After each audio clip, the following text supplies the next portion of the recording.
hadirin dan hadirat, sahabat dan sahabiah yang dirahmati oleh Allah Subhanahu wa taala. Firman Allah yang berbunyi, ba'da a'udzu billahi minasyaitonir rajim, afara'aita man ittakhadha ilahahu hawa wa adallahu Allahu ala ilmin wa khatama ala sam'ihi wa qalbihi wa ja'ala ala basarihi ghishawa faman yahdihi min ba'dillahi afala tadhakkarun. Tidakkah kau melihat, wahai Muhammad, orang yang mengambil hawa nafsunya sebagai Tuhannya dan Allah menyesatkannya di atas ilmu, dan Allah telah menutup pendengaran dan hatinya, dijadikan pada pandangannya itu penutup. Siapa yang dapat memberi petunjuk kepada mereka setelah Allah sesatkan? Tidakkah kalian memikirkan? Surah Al-Jasiyah ayat 23. Sahabat-sahabat yang saya kasih sekalian, InsyaAllah pada malam ni tajuk kuliah maghrib kita ialah, saya ambil tadi duk fikir apa nak cerita ni. Malam ni kita ambil tajuk normal yang tak normal. Boleh? Normal yang tak normal. Kalau kita rujuk kepada Oxford Dictionary, kalimah NORMAL, normal, membawa maksud pertama ordinary, yang kedua bermaksud usual, maksudnya benda yang biasa,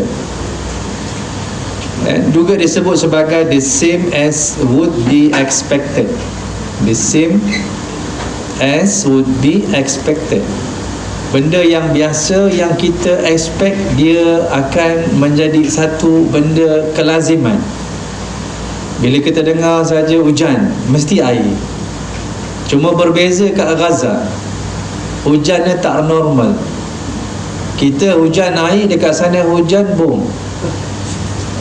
Kita bila dari kecil, bila sebut hujan saja kita faham air. Kat kampung saya tu ada seorang pakcik tu, kalau hujan dia ada ilmu, tuan-tuan. Dia tak basah. Saya pun pergi tengok ilmu dia. Sungguh tuan-tuan, masa hujan dia memang tak basah sebab dia pakai payung. Sebab bila air yang datang, pakai payung, baju hujan, masuk kereta, masuk rumah, selesai. Tapi ada hujan yang tidak normal di Gaza. Pakai baju hujan baik, pakai payung baik, masuk kereta baik, masuk rumah baik, duduk dua rumah baik, jawapan dia mati. Punyalah banyak bom yang jatuh itu, tanah kat Gaza tu dah jadi bubur lambuk dah. Ke tuan-tuan tak tengok, baca Quran je, dah jadi bubur lambuk. Dalam bubur lambuk tu ada mak ayah kita dalam tu. Sebab tu kita ni bila berdoa kan kepada Palestin, duk rasakan macam kita doa mak ayah kita. Tadi masa saya doa, dan kita doa ramai-ramai, Allahumma firli wali walidayah. Sahabat-sahabat ada gambaran tak? Ketika sebut mak ayah tu, terbayang muka mak ayah yang dah meninggal dunia, yang mana mak pernah lahirkan kita dalam keadaan menyambung nyawanya, ayah bersusah payah bersengkang mata pagi petang siang malam cari duit membesarkan kita. Kita doa pada malam ni, ada rasa? Tak ada, baru perasan. Allah ada, insya-Allah. Begitulah kita kena ingat, bila kita doa untuk Gaza, kita bayangkan sahabat kita tu seperti mak ayah kita. Barulah doa kita itu menjadi doa yang cukup penting, macam oksigen. Selu-selu sakit kata. Jadi apa yang saya sebut ialah itu nak disebut normal. Tapi kalau kita rujuk kepada Kamus Melayu, yang dikatakan normal itu menurut aturan. Kedua, keadaan atau pola yang lazim. Sama macam normal tu tadi, ordinary dan juga usual.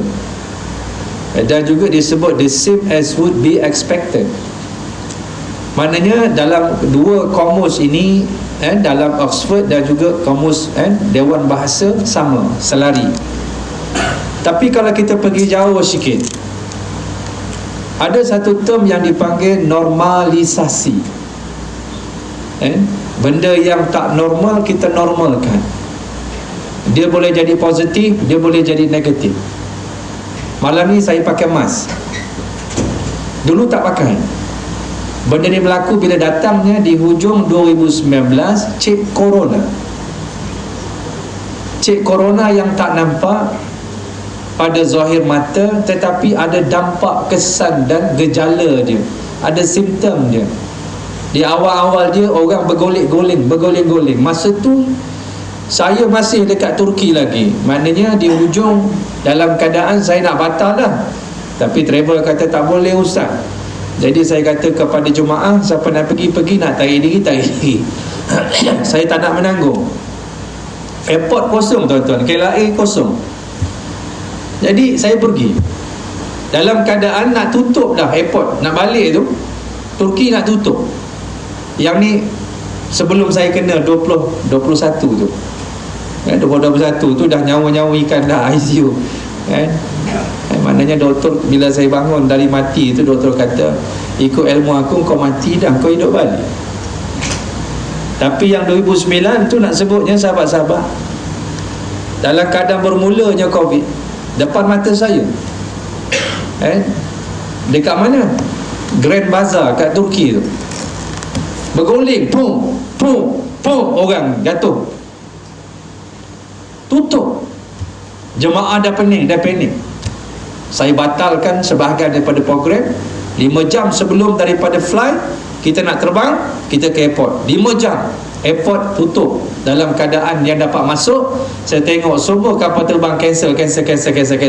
Tapi alhamdulillah, saya berdoa, ya Allah, kalaulah tak balik ni, kat mana nak duduk jemaah ni, nak makan apa, tinggal kat mana, nak overstay. Saya dah panik.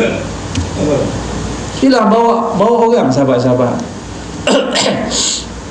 Orang dah mula buat demonstrasi dah, sebab tak boleh fly. Dah macam perang dah keadaan. Saya tengok dalam keadaan Allah tunjukkan, wahai manusia, aku kirim satu virus dalam keadaan kamu tak nampak, tapi hakikatnya dia wujud. Ada gejala-gejalanya, membawa maut kepada kamu.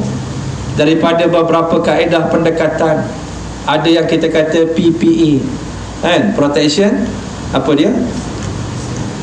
PPE apa? Protection, personal protection equipment. Antam sajalah belalang. Kemudian ada MCO, ada PKP, ada PKPB, PKP penuh, PKP bersyarat, macam-macam. Jadi benda-benda yang tak normal dinormalkan. Ada benda yang baik. Terkadang dalam agama ada benda yang bersifat dia bersifat fleksibel. Ada yang bersifat al-murunah, as-sabat. Dalam perkara akidah dia bersifat as-sabat. Allah tu lagi la ni, sampai dulu sampai la ni, Allah tu setunggal, tak akan jadi dua. Tetapi dalam fiqh dia bersifat apa dia? Bersifat al-murunah.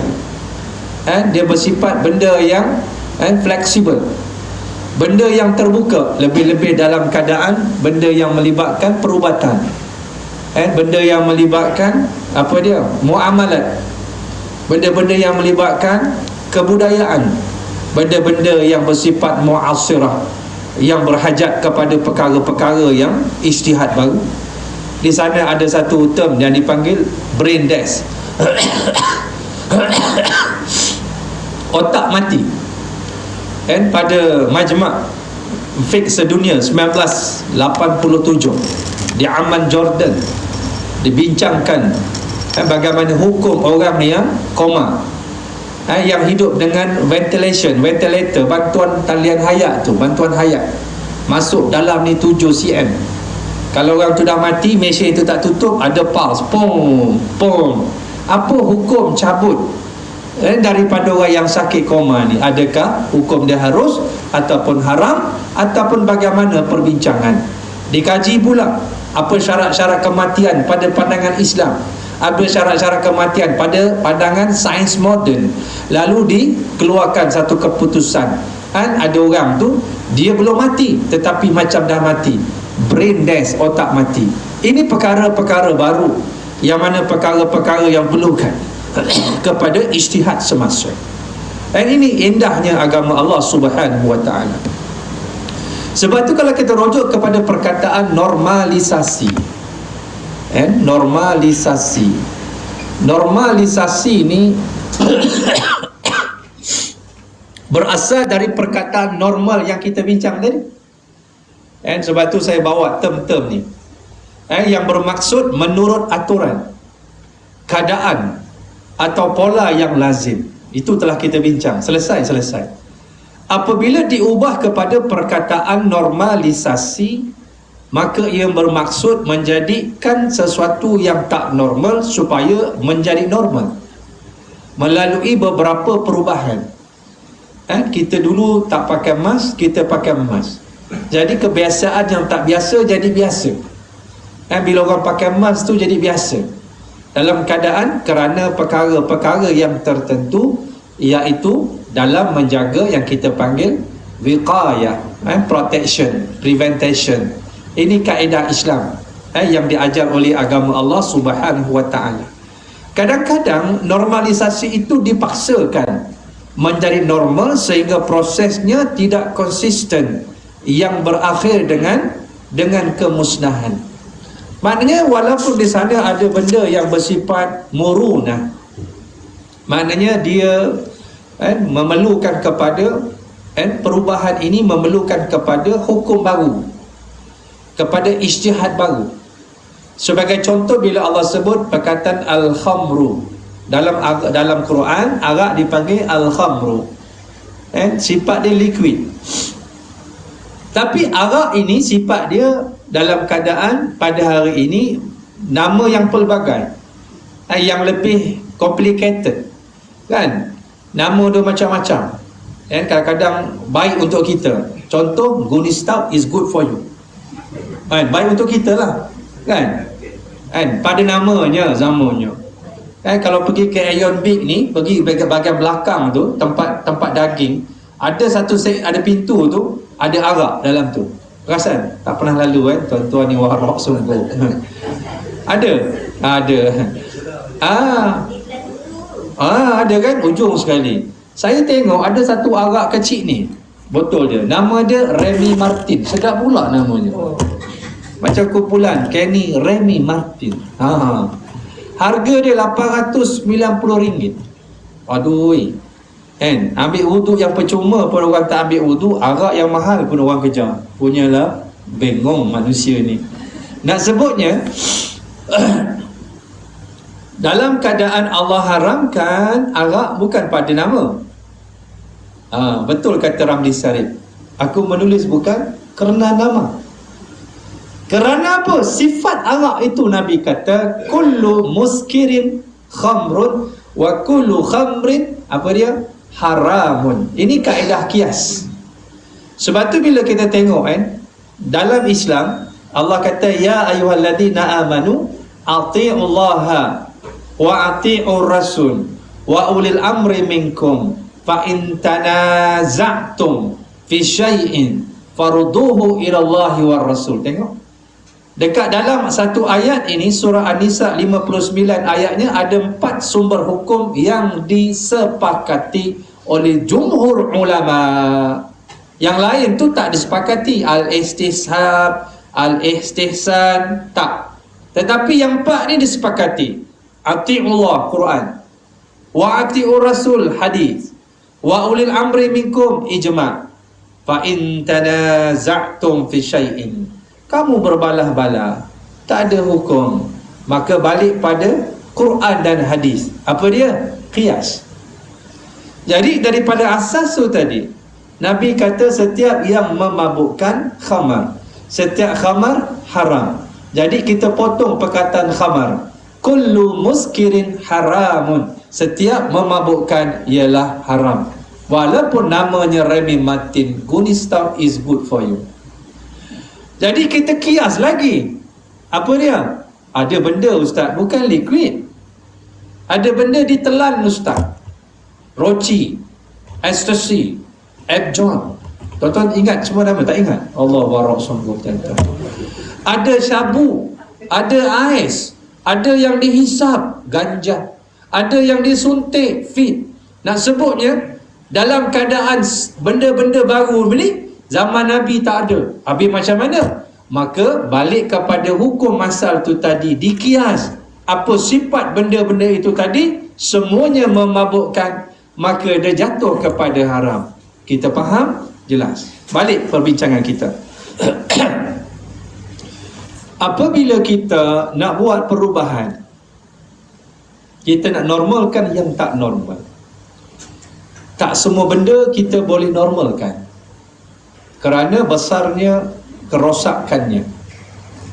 Kalau kita nak buat renovation pada rumah yang tiang serinya dah siap kekal, kita nak renovate sikit-sikit, tetapi yang kita nak renovate tingkap sikit-sikit, luar, awning, tapi punyalah celedik kita, tiang seri yang sebagai peneguh dalam tu semua kita buang, cerah masa depan. Perubahan ini perubahan yang membunuh. Kita nak jadikan apa yang Allah sebutkan sebagai fitrah, iaitu kita nak jadikan ikan itu duduk di atas darat, lembu kambing duduk di dalam air. Kita nak normalkan fitrah yang sedia ada agar benda itu berlaku. Ini juga satu kemusnahan yang mana dia itu menjangkau daripada apa yang telah ditetapkan oleh Allah. Sebab itu dalam hidup kita, sahabat-sahabat, Allah letakkan satu gagasan daripada ayat surah Rum ayat 30. Pegang elok-elok ayat ni. Perbincangan kita ni akan masuk lagi dalam-dalam dan agak perlu kepada sedikit pemikiran. Kita punya perbincangan agak ilmiah sikit. Dan apabila kita sebut dengan surah Ar-Rum ayat 30, Allah nak letakkan kepada kita satu value system, satu sistem nilai untuk kita pegang agar kita ni duduk dalam keadaan yang normal sepanjang masa. Bila Allah beritahu ba'da a'udzu billahi minasyaitonir rajim fa'aqim, fi'il amar tu, fa'aqim wajhaka lidini hanifa fitratallahi allati fataran nasa 'alaiha la tabdila li khalqillah dzalika dinul qayyim walakinna aktsaran nasi la ya'lamun. Surah Ar-Rum ayat 30. Allah Subhanahu wa taala menyuruh kita supaya kita istiqamah di atas agama yang lurus, yang mana ia merupakan fitrah. Tengok fitratallahi allati fataran nasa 'alaiha. Islam ni dia agama fitrah. Sebab tu bila lahir perkataan fitrah, kullu mauludin yuladu 'alal fitrah. Terjemah fitrah di dalam hadis ini Islam. Setiap yang lahir itu di atas fitrah Islam. Maknanya bersih, putih dan tak berdosa. Sebab itu bila kita sebelum lahir, Allah dah buat satu interview olok-olok. Kalau kita kita ni kan, kalau nak minta kerja kan, pelajar-pelajar bila habis industrial training, dia akan ada mock job interview. Maknanya apa? Interview olok-olok nak minta kerja. Jadi kita ni ada satu proses di alam roh. Allah Subhanahu wa taala tanya kita dalam interview sebelum kita lahir ke atas muka dunia. Dikumpulkan semua roh yang beriman, roh tak beriman, apa jua bangsa dalam keadaan disatukan. Allah bertanya, alastu bi rabbikum qalu bala. Bila Allah tanya, bukankah aku ni Tuhan kamu, semua roh mengatakan ya. Dalam satu program dengan saudara kita, saya kata kepada sahabat yang convert Islam, bangun seorang Chinese daripada Ceras, Ustaz, jangan sebut kami convert, kami revert Ustaz. Ustaz dengan saya di alam roh sama dulu. Bila ditanya oleh Allah, bukankah aku Tuhan kamu? Ya. Ustaz pun sama, saya pun sama. Cuma Ustaz ni untung sikit je. Sebab Ustaz lahir di kalangan orang Melayu yang Islam. Kami lahir di kalangan orang yang bukan Islam. Kami membesar melihat keluarga kami tidak Islam. Cuma bila kami kaji balik, kami renung balik, kami belajar balik, kami rujuk balik kepada agama asal kami, iaitu Islam. Kami rujuk balik, kami revert, bukan kami convert. Saya kata, kamu sangat betul. 10 markah untuk kamu. Nak sebutnya sahabat-sahabat, sebelum kita lahir, inilah agama asal. Dalam keadaan Allah beri manusia itu fitrahnya begitu. Dan fitrah manusia itu dia berada di atas sistem nilai Tuhan. Sistem nilai ini dia sangat matching dengan syariat. Sebab tu bila mari syariat, dia lebih indah lagi. Bila mana syariat itu dibentuk dan meraihkan fitrah manusia. Sebab tu benda yang namanya tak baik, tuan-tuan, benda yang tak baik, tahu tak baik? Benda-benda yang namanya tak sesuai dengan manusia, orang bukan Islam pun tak suka. Baru-baru ni beberapa orang Yahudi peluk Islam. Dia tak boleh terima dia punya Perdana Menteri dia bunuh orang. Dekat US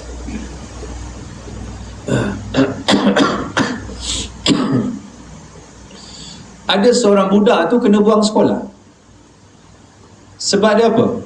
Sebab mak dia sokong Palestin. Anak kena buang sekolah. Canggih tak? Canggih. Dekat sini siapa anak kena buang sekolah sokong Palestin? Tak ada. Dekat Australia, dekat Melbourne, 3 minggu lepas, anak saya ada seorang kat sana belajar. Dia kata, Abi, kat sini almost tiap-tiap hari demonstrasi Palestin. Dekat sini berapa kali? Sembang kari lah. Tak ada. 80 orang peluk Islam dekat Masjid Melbourne. Sebab apa? Sebab yang namanya tak baik. Kita ambil perspektif kemanusiaan dulu. Nilai yang tak baik itu bukan nilai fitrah. Yang Allah jadikan fitrah itu, dia sangat matching dengan naluri manusia. Macam zina. Bila duduk-duduk Nabi bersama sahabat, ada seorang laki-laki bangun, sahabat dibangun. Dia kata, Ya Rasulullah, atakzinu li bizina. Wahai Rasulullah, adakah kau izinkan aku berzina? Aku nak zina. Bangun sahabat lain nak katak dia. Korang hajak. Dia tak kata korang hajak. Dia bukan orang Kedah tu haji. Maksudnya lebih kurang korang hajak depan Nabi cakap gitu. Nabi kata biar aku yang bercakap. Tengok Nabi psycho dia. Nabi kata, sukakah kamu perzinaan itu berlaku kepada ibumu? Tidak ya Rasulullah. Aku sanggup mati kerananya. Adikmu? Tidak. Kakakmu? Tidak. Adik-beradikmu? Tidak. Saudara maramu yang wanita? Tidak ya Rasulullah. Lalu Nabi kata, kalau kamu tak setuju berlaku kepada kaum kerabatmu, bagaimana engkau boleh bersetuju kepada orang lain? Orang lain juga tak bersetuju perkara itu berlaku kepada kaum keluarga mereka. Lalu dia kata apa? Ya Rasulullah, mulai hari ini aku tidak akan berzina. Benda yang tak baik ni tuan-tuan, walaupun dilakukan oleh diri kita, kita dalam naluri dalam-dalam hati yang paling dalam tak setuju dia berlaku pada diri kita sebenarnya. Kan bakhil ni benda tak baik kan? Betul tak? Orang bakhil pun tak setuju dengan orang bakhil. Tuan-tuan percaya tak? Ada orang tu balik travel, dia kata, Ustaz, saya tak nak pergi travel dengan dia dah. Kenapa? Bakhilnya Ustaz, na'udzubillah. Yang cakap ni bakhil. Saya Ustaz, asyik kena pangkah je Ustaz. Bila je nak bayar tak ada. Yang kena pangkah ni, dia sangat bakhil, kita kenal. Tiba-tiba dia musafir, dia kena pangkah sepanjang pemusafiran. Maknanya yang pangkah lebih cengkap daripada yang dipangkah. Benda-benda maksiat ni, minta maaf ibu-ibu kan, kadang-kadang muslimat minta maaf, kena buat program. Surau ni kena buat program. Program apa tajuk dia? Kaedah memilih saiz baju. Kenapa Ustaz? Yelah, badan dia saiz XXL, pakai baju XXS. Orang yang buka aurat, yang pakai sendat-sendat, seluarnya pendek, kakinya panjang, bajunya sendat, dadanya bidang, rambut berterbangan, bak Pontianak, Gua Musang. Orang yang macam ini, cuba tengok hakikat dia tak selesa. Dia pakai baju kecil, kemudian bila orang lalu, dia tarik. Baju S kamu tarik, dia takkan jadi L. Kenapa demikian? Naluri dia tak boleh menerima orang melihat dia sebagai simbol seks. Saya bawa benda mudah-mudah dulu dah. Kemudian orang yang suka dengan apa yang dia suka dalam maksiat, sebenarnya dia tak suka. Cuma nafsu tu tadi. Kan? Nafsu. Budak ni dia suka lelaki, dia gay. Ustaz, saya suka dengan laki-laki, apa masalah Ustaz? Tak ada masalah. Kan Islam ni dia membawa kasih sayang. Betul? Pandai dia cakap, aku diceramahnya. Salah ke Ustaz? Tak salah. Yang salah bila kasih kamu kepada dia membawa kepada apa dia? Liwat tu yang salah. Kamu nak kasih lah. Bahkan kasih pada seorang kerana Allah dapat pahala.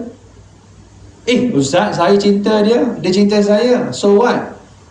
Tak apalah, itu pilihan kamu.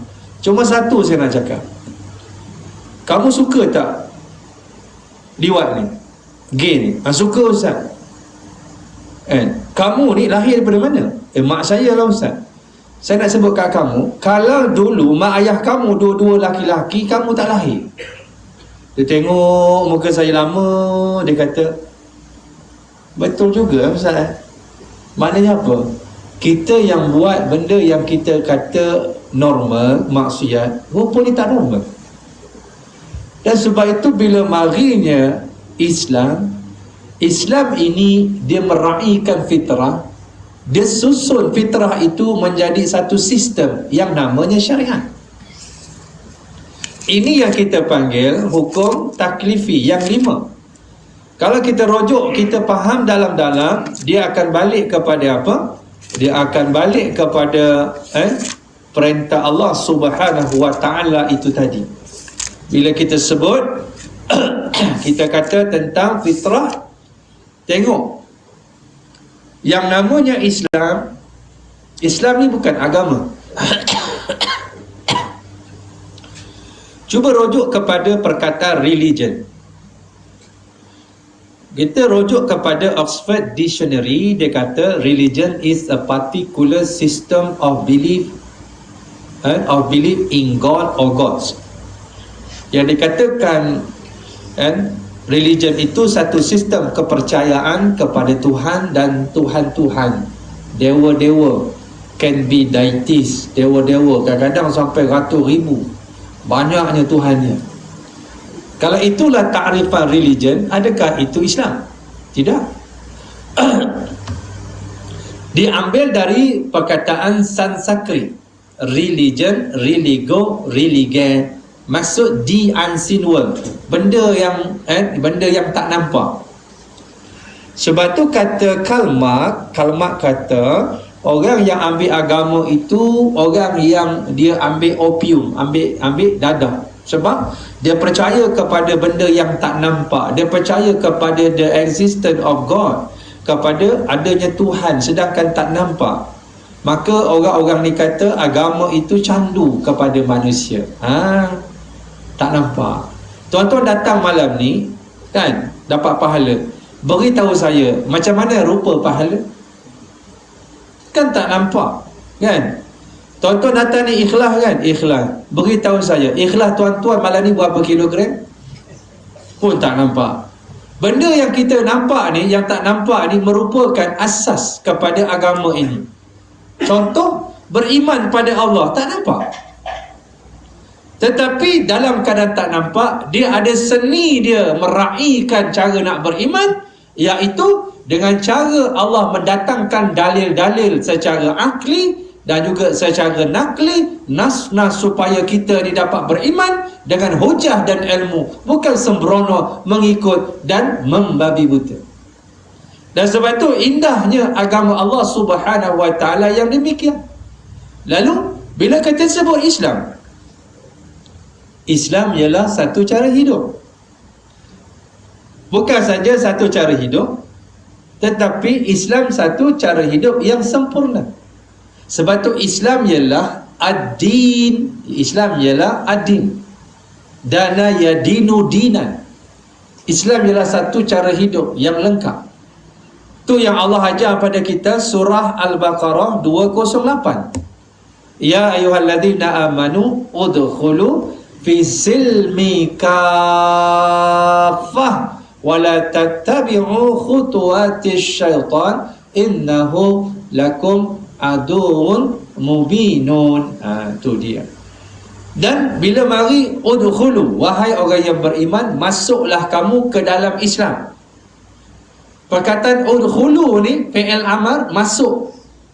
Macam mana tuan datang ke surau berjalan, masyian. Macam mana datang kan, rakiban, menunggang. Macam mana datang kan, itu dipanggil bahasa Arab dipanggil hal, bahasa Inggeris dipanggil adverb. Macam mana masuk Islam, Allah tunjukkan kafatan, caranya menyeluruh, iaitu bermula dengan rukun Islam yang 5, kalimat syahadahnya cantik, baru solat hak wajib dan solat yang sunat, puasa wajib, puasa sunat, zakat wajib, sedekah sunat, haji wajib dan umrah yang sunat, 5 ketul duduk dekat rukun Islam. Dan di sana ada hukum Islam yang namanya hukum akidah. Sah tidak akidah dia, menentukan ibadahnya cantik. Ada hukum ibadah, batal sahnya, tidaknya, kurangnya, rukunnya, syarat-syaratnya. Ada namanya yang ketiga, apa dia? Hukum muamalah. Kan jual beli, pajak gadai, sewa. Ada hukum namanya hukum keluarga Islam, al-ahwal asyakhsiyah. Nak pinang anak orang ni, nak pantun berapa hari seminggu, nak meminang, ada hukum dia. Hatta berpinang baru bertunang. Bertunang dah bulan 12 31 hari bulan akan berlangsung perkahwinan. Pihak perempuan sebabkan nak menyambut keluarga datang, renovate dapur 60,000. Tiba-tiba tanpa sebab-sebab yang munasabah dan sebab yang munasrawak, pihak laki-laki putuskan pertunangan.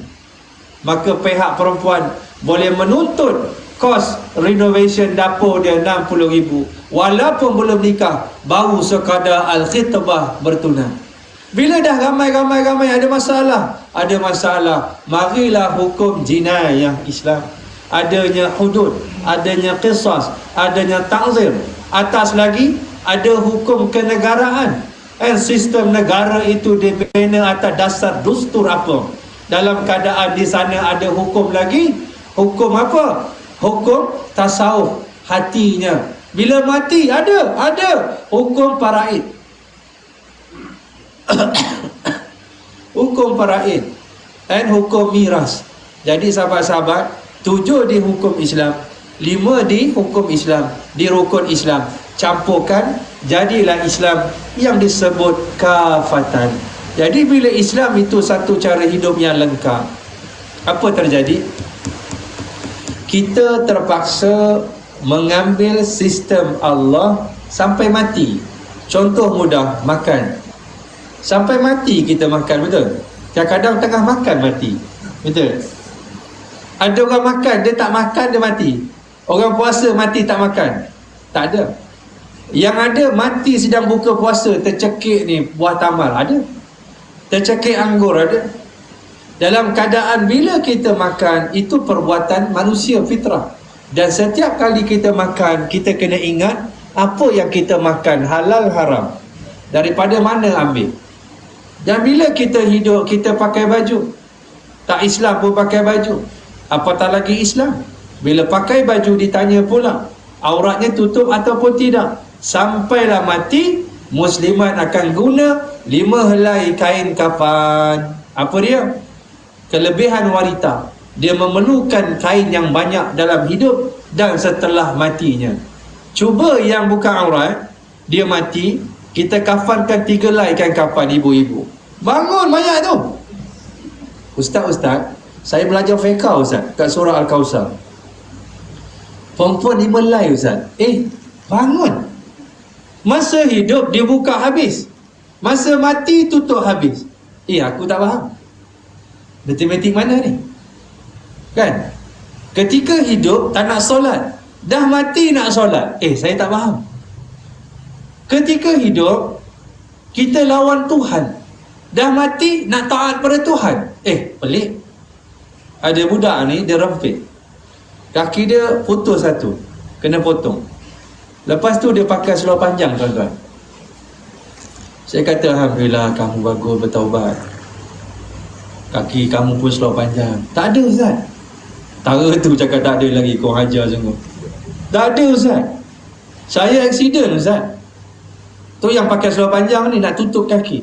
Ketika kakinya panjang, seluarnya pendek. Ketika kakinya pendek, seluarnya panjang.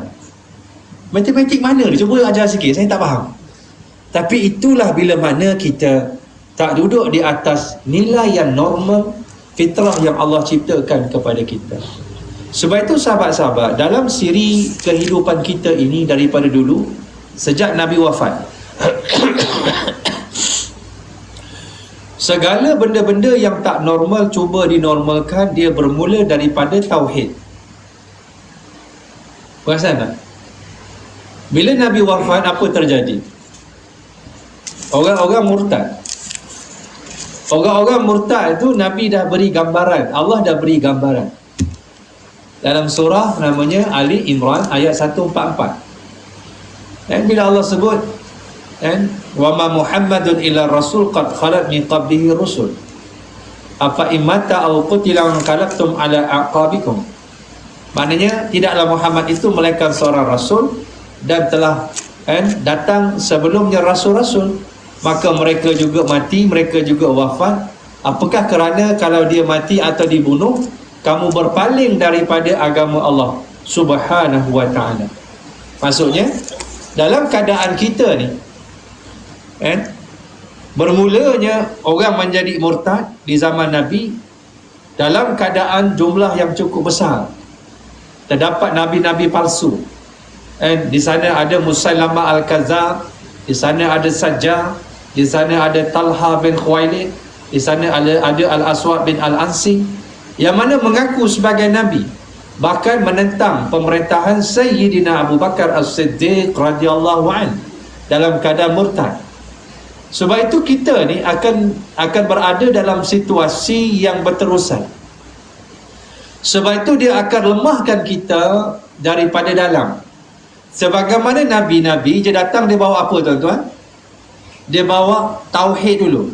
Kena ingat, ani'budullaha wajtad nazankan.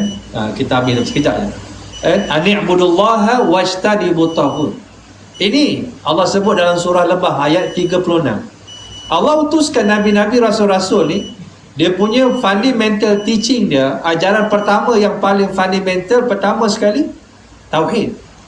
Barulah perkara kedua, membersihkan akhlak mereka yang tipu timbangan kaum Nabi Syuaib, yang bunuh unta Nabi kaum Nabi Saleh, yang mana mereka buat dalam keadaan jenayah-jenayah. Ini perkara kedua, tapi asasnya tauhid diperbetulkan. Lalu dalam keadaan ini kita tengok, begitu juga cara bagaimana musuh-musuh Islam, dia nak merosakkan Islam, dia akan ambil kepada pegangan dulu. Sebab itu bermula pada tahun 2 Hijrah timbulnya gerakan-gerakan ni, Mu'tazilah, Qadariyah, Jabariyah, Murji'ah, Jahmiyah. Dalam keadaan golongan-golongan ini timbul pada zaman bila tu? 2 Hijrah, Tabi'in.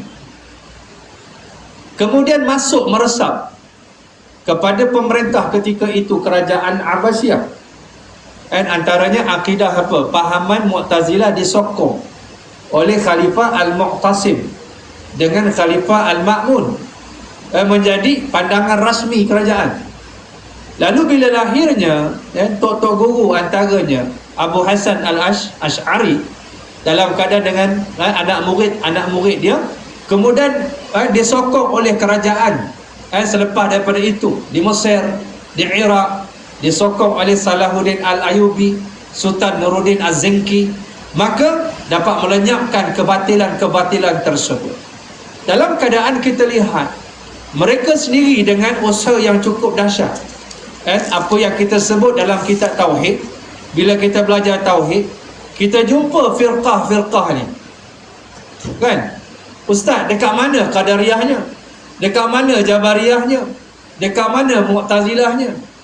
Maknanya dalam keadaan hari ini, firqah dan kumpulan ini tidak dalam bentuk kumpulan, tetapi dalam bentuk pemikiran, asas-asas yang ada, seperti mana Mu'tazilah dalam keadaan melihat Al-Quran itu sebagai makhluk.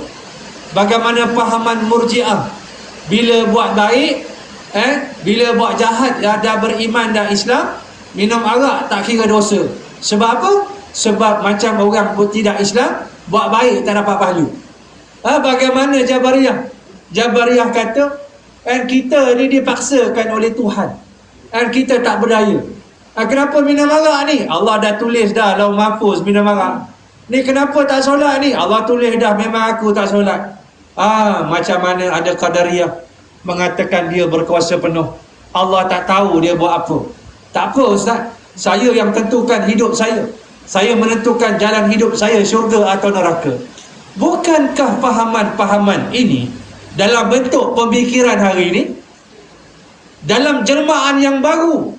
Inilah yang dipanggil apa? Pragmatisme, sekularisme, liberalisme, ateism, mulhidun dan sebagainya, dalam bentuk-bentuk yang baru, memberikan tashkik, keraguan, goncangan, balbalah, zalzalah dalam akidah umat Islam hari ini, sehingga benda-benda hari ini menjadikan agama Allah itu dipelecehkan oleh umat Islam, yang mana dalam hatinya sudah ada gangguan-gangguan sehingga menyebabkan ajaran Islam itu terganggu. Imam Malik menyebut, Imam Malik ni meninggal pada 179 Hijrah. Tuan-tuan kalau tengok golongan-golongan tadi kan, kalau macam Ayah Pin saya tak kisah tuan-tuan. Ayah Pin, Cikgu Kahar ni yang kat Kampung Kemesar dia ngaku Nabi kan. Tuan-tuan tengok tak dia punya hujah bila pejabat agama datang? Tuan-tuan tak tengok, saya yakin tuan-tuan baca Quran punya. Tuan-tuan warak sungguh, Allah subhanallah. Tengok video dia, pejabat agama tak boleh lawat berhujah. Apa bukti cik kata cik ni Nabi? Ada surah Yasin. Apa hujah ada? Yasin. Mana dia? Itu dia. Mana bukti dia turun untuk cik? Dia turun untuk saya. Tu yang saya faham, Yasin tu saya. Tak turun untuk kamu. Tu yang kamu tak faham. Pejabat agama senyap. Tuan-tuan nak jawab apa? Allahu Akbar. Tuan-tuan, bukan calang-calang. Ayah Pin, video dia, air basuh kaki dia, ada Tok Sami tu ambil minum, sapu muka. Tapi golongan yang menentang dulu, awal-awal dulu, bukan sebarangan orang. Wasil bin Atta mula-mula je lawan tok guru dia, Imam Hasan Al-Basri. Wasil bin Atta ni orang alim. Tu yang dipanggil Mu'tazilah. I'tazala, keluar daripada halaqah pengajian Imam Hasan Al-Basri, dia buat grup lain. Dia tak setuju dengan pendapat tok guru dia dalam perbuatan manusia.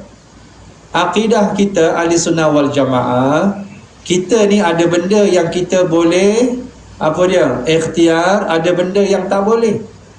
Ada benda yang perbuatan kita Allah ijbarkan, Allah tetapkan, tak boleh nak ubah. Contoh, mati. Mana boleh? Tua, tak nak tua Ustaz, tua. Sakit, tak nak sakit-sakit. Tapi ada benda yang kita boleh pilih. Dia masuk dalam kategori al-ikhtiyari. Contoh, pilih apa? Kebaikan. Faman syaa'a falyu'min wa man syaa'a falyakfur.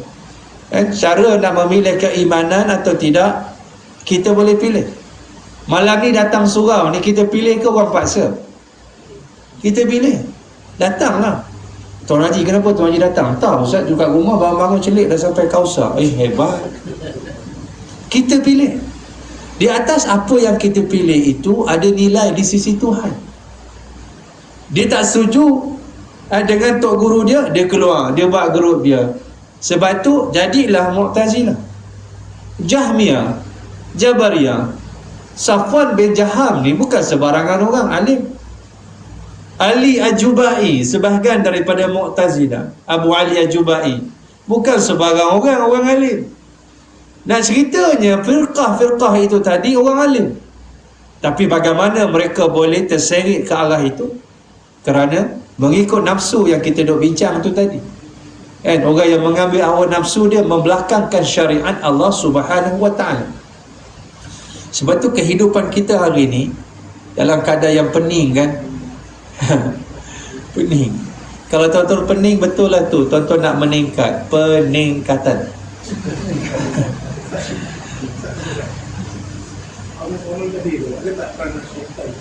Ada.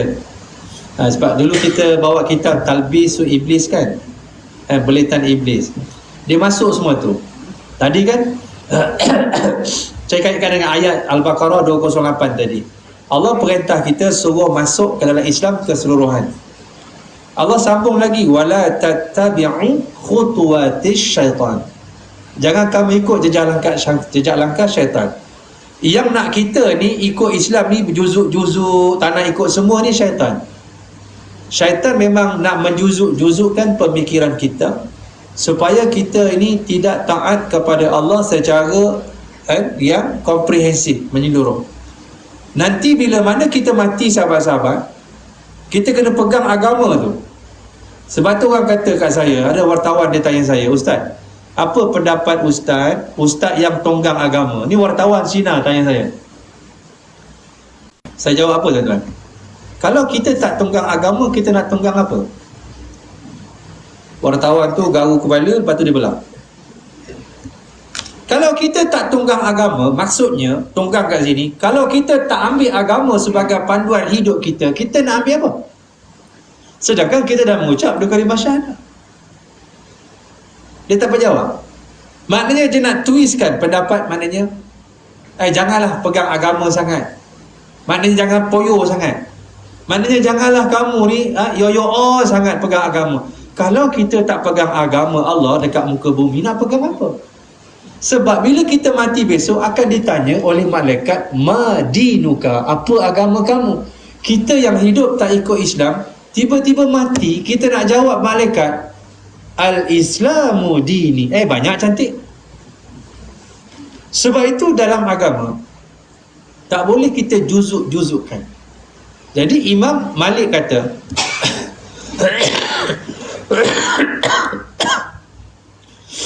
dia meninggal 179.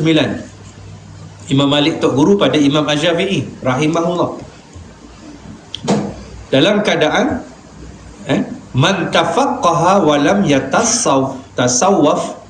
tasawwuf wa lam yatasawwuf faqad tafassaqa. Barang siapa yang dia belajar fiqh tapi dia tak ada belajar tasawuf, dia akan jadi orang fasik. Nanti saya syarah.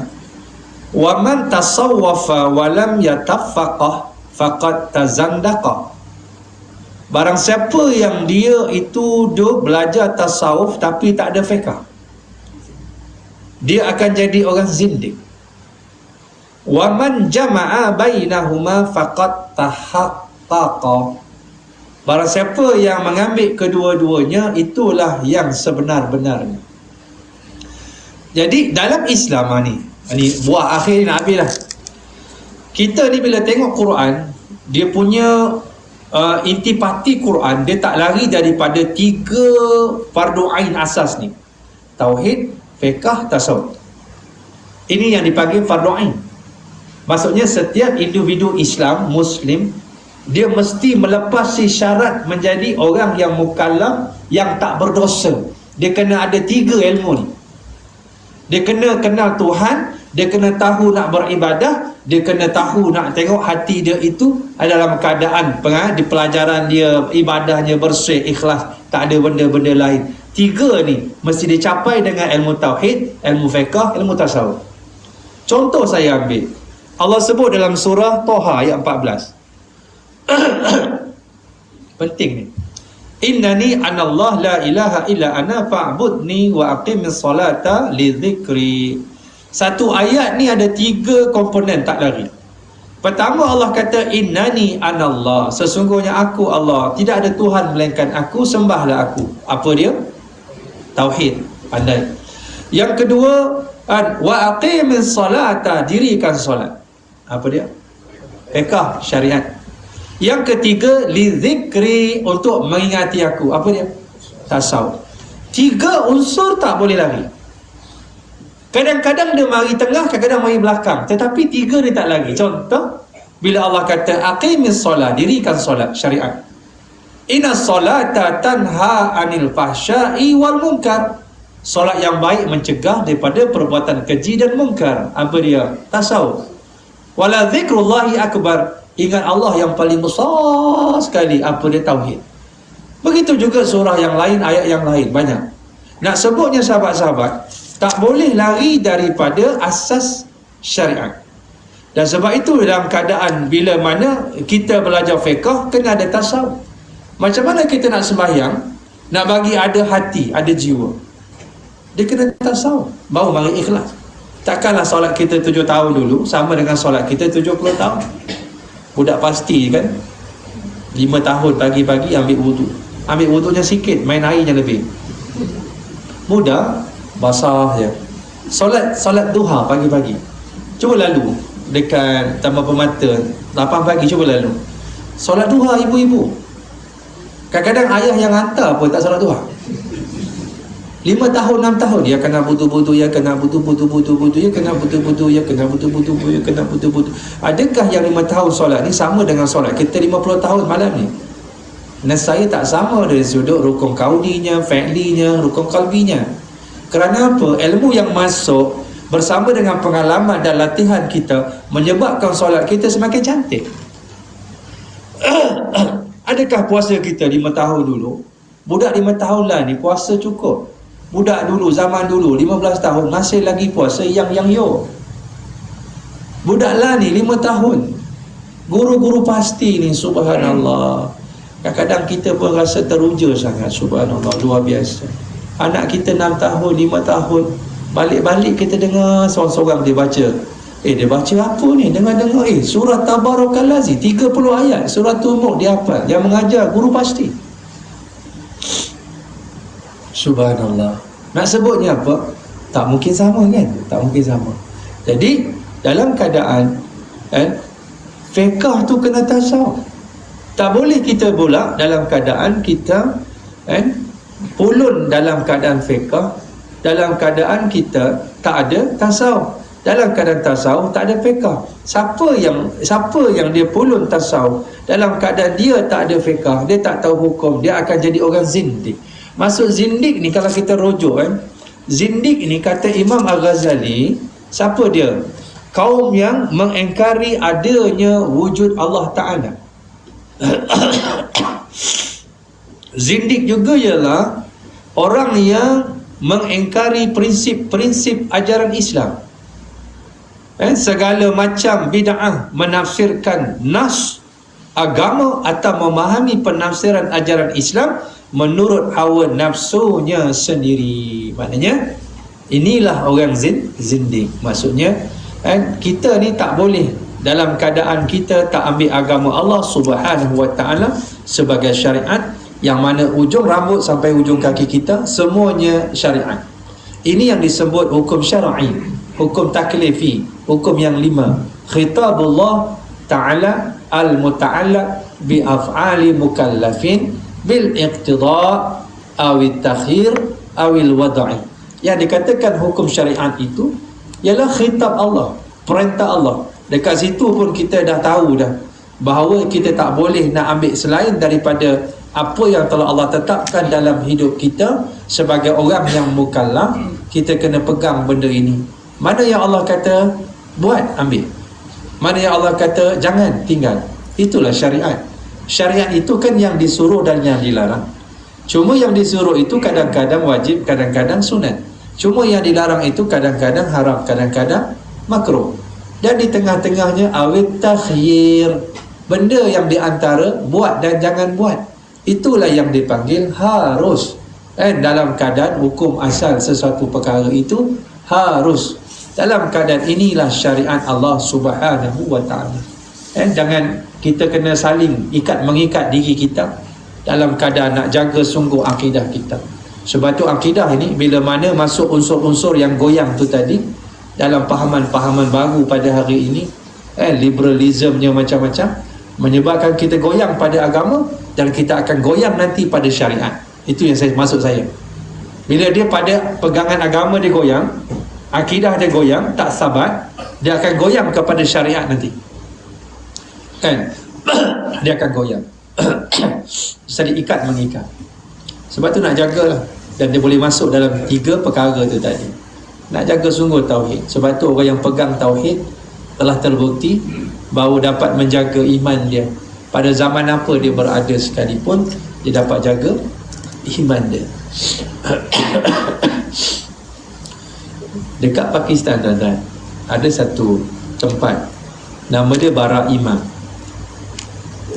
Bara maksudnya besar, imam tu imam lah, maknanya wali besar bagi mereka lah. Ada golongan jenis Brelwi ni, jenis sembah kubur kan.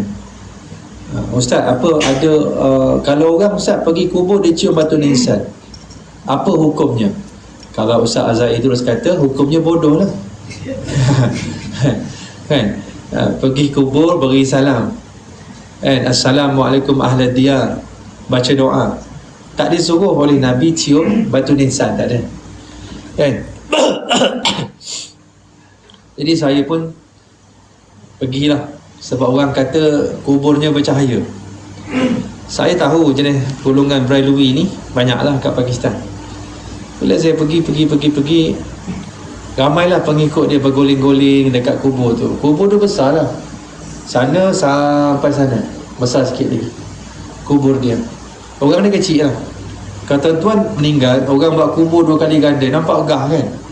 Tuan-tuan kecil tuan-tuan ni kan, tapi kuburnya besar. Jadi dia suruh saya semayang, namaskaru dia suruh saya semayang. Saya kata saya tak semayang lah, siapa tak tahu je. Cuma dekat atas bukit tu ada gua, ada tukang cerita, storyteller, tukang cerita tentang siapa Bara Imam ni. Jadi saya tanya dia, apa cerita Bara Imam ni? Dia kata, dia ni bagus, dia bertapa kat bukit ni dalam gua 14 tahun bertapa. Saya tanya balik yang bercerita tu tadi, 14 tahun dia bertapa, berapa kali dia tak solat Jumaat?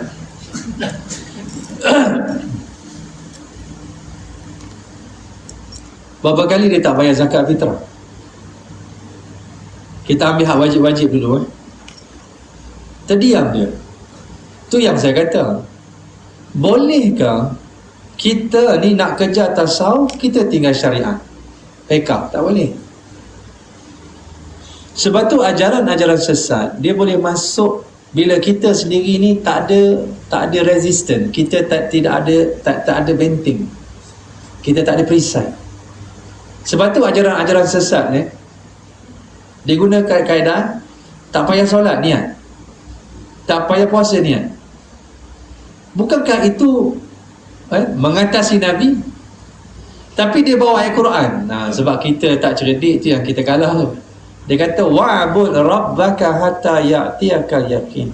Sembahlah Tuhan kamu, solatlah kamu sampai kamu yakin. Dah yakin tak payah solat niat. Kita pun dengar sedap juga hujah ni, cerah masa depan. Maksud syarah ataupun tafsir perkataan yakin tadi dalam ayat tadi, solatlah kamu, kata Ibnu Abbas, sampai kamu yakin sampai mati. Bukan yakin kat sini wisma yakin tu.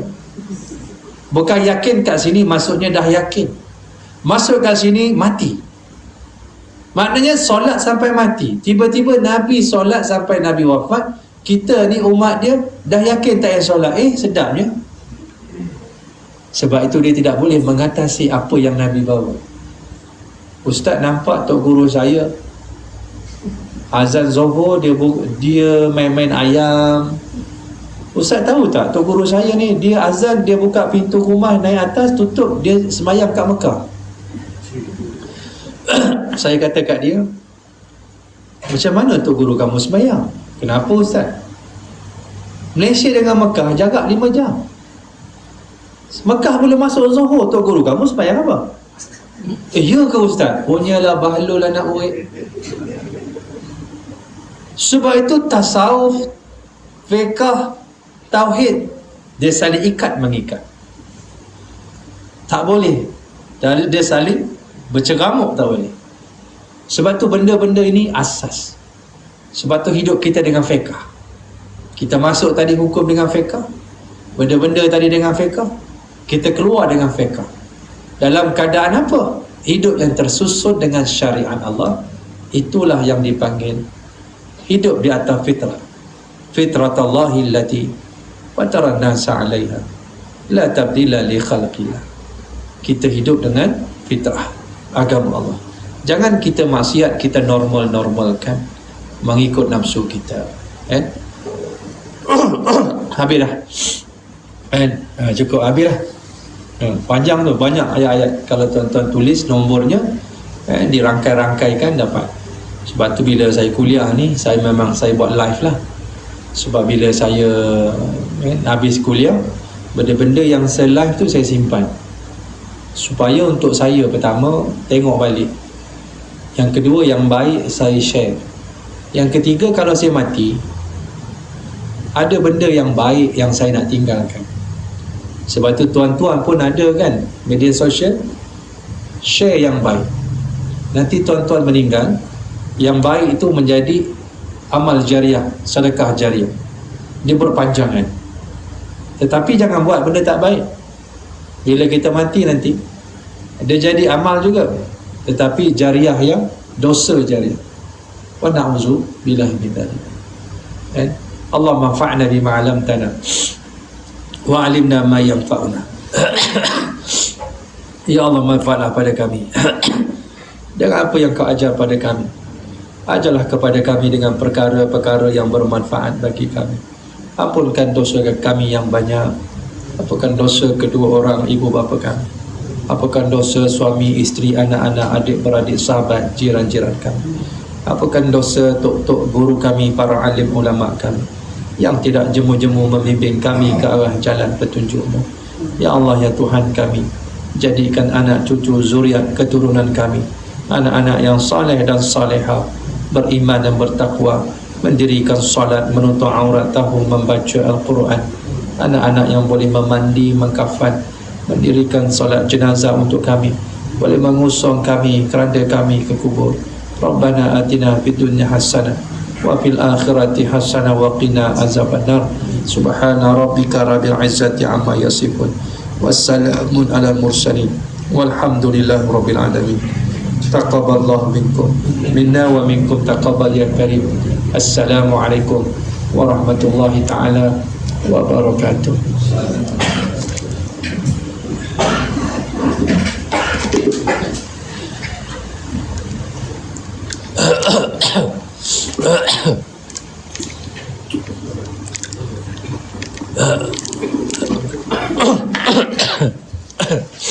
Terima kasih semua, syukran. Terima kasih. Assalamualaikum. Kak Anta pun jelas suara? Jelas.